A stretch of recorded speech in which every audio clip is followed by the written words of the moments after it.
दोस्तों नमस्ते। आज का वीडियो एक ऐसी मैसिव पार्लियामेंट्री कंट्रोवर्सी है जो नेशनल सिक्योरिटी और हमारे लीडरशिप का सबसे बड़ा सीक्रेट्स को टच करते हैं। इमेजिन कीजिए, फरवरी 2026 का बजट का सेशन चल रहा है। अचानक लोकसभा में राहुल गांधी एक बुक के एक पेज उठाते हैं और बोलते हैं कि ये फॉर्मर आर्मी ऑफिसर के मेमोयर है और इसमें चाइना बॉर्डर पर पीएम का रिस्पॉन्सिबिलिटी का जिक्र है। स्पीकर ओम बिरला तुरंत उन्हें रोकते हैं। अनपब्लिश सोर्सेस नहीं चलता, रूल 349 के अंडर पूरे हाउस में हंगामा मच जाता है। बीजेपी वर्सेस अपोजिशन का वॉर ऐसे एक बुक पे है जो मार्केट में अभी तक नहीं आई है। जनरल MM नारवणे की 4 स्टार्स ऑफ डेस्टिनी। आज इग्नाइट मॉर्निंग्स पे हम इस बुक का स्टेप बाय स्टेप पोस्टमार्टम करेंगे। चलिए शुरू करते हैं। पहले समझते हैं कि ये बुक इतना डेंजरस क्यों माना जा रहा है। जनरल नारवणे ने हमारे 27 आर्मी चीफ रहे हैं जिन्होंने अपना 40 साल का कैरियर इसमें लिखे हैं। सिक्किम के पहले चाइना एनकाउंटर से लेकर गलवान के क्लैश तक। इस 448 पेजेस की बुक को पब्लिशर ने 2023 में ही MOD यानी मिनिस्ट्री ऑफ डिफेंस को भेजा था क्लियरेंस के लिए, लेकिन 1.5 साल बीत चुके हैं। ये रूटीन रिव्यू खत्म नहीं हुआ। नारवणे जी ने खुद कहा है कि मेरा काम था बुक लिखना, अभी बहुत MOD के कोर्ट में है।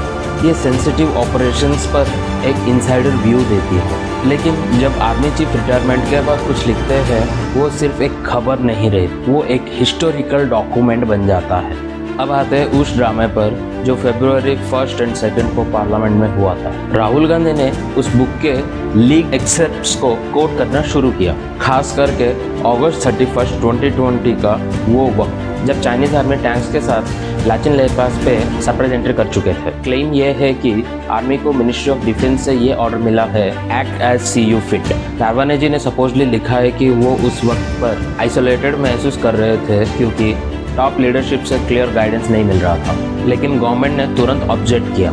अमित शाह और राजनाथ सिंह ने कहा है कि अनवेरिफाइड सोर्सेस अलाउड नहीं है। स्पीकर ने रूल 349 का इन्वोक किया, यानी बिना पब्लिश्ड और बिना वेरीफाइड सोर्स का डेटा आप पार्लियामेंट में कुछ नहीं पढ़ सकते। रिजल्ट हाउस एडजर्न हो गया, लेकिन बाहर राहुल ने इसे ट्रूथ सप्रेशन का नाम दे दिया।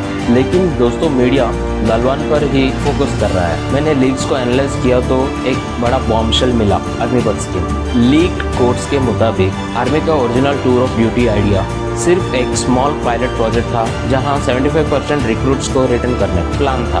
उसे नारवणे जी ने supposedly bolt from the blue कहा है। उनका क्लेम है कि आर्मी सरप्राइज थी और पॉलिटिक्स ने मिलिट्री एडवाइस को ओवरराइड कर दिया। ये एक ऐसा इंटरनल डिबेट है कि पहले कभी पब्लिक नहीं हुआ था। अगर ये सच है तो ये हमारे डिफेंस रिफॉर्म्स की पूरी प्रोसेस पर सवाल उठाती है। क्या हमारी पॉलिटिक्स हमारे सिक्योरिटी से बड़ी है? इस एंगल को मीडिया ने पूरी तरह अंडरप्ले किया है। अब आता है एक और ट्विस्ट। फरवरी 5 के आसपास इस बुक का पूरा PDF मैन्युस्क्रिप्ट व्हाट्सएप पर वायरल होने लगा। सवाल यह है कि बुक MOD के पास है तो इसको लीक किसने किया?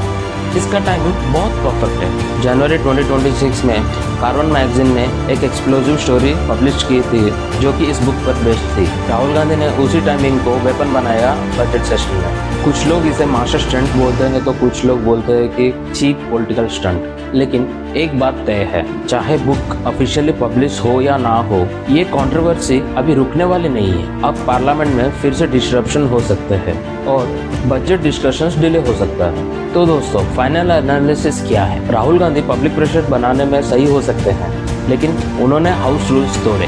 गवर्नमेंट प्रोसीजर प्रोटेक्ट करने में सही है, लेकिन 1.5 साल का डिले शक बढ़ाता है। असली विनर वो होगा जब हमारे डेमोक्रेसी में टैक्स वर्सेस रूल्स का बैलेंस बनाएगा। आर्मी चीफ का आवाज़ लीडरशिप रिलेशंस के लिए बहुत जरूरी है, लेकिन प्रोसेस को प्रोटेक्ट करना उतना ही वाइटल है। आपको क्या लगता है, क्या जनरल नारवणे जी के आवाज दबाया जा रहा है या रिव्यू प्रोसेस जरूरी है? कमेंट्स में लिखिए पब्लिश यस और नो, और उसके साथ अपना रीजंस दें। नेक्स्ट वीडियो भारत टैक्सी पे होगा, तो सब्सक्राइब बटन और बेल आइकन जरूर दबाइए। Stay informed, stay ever. जय हिंद।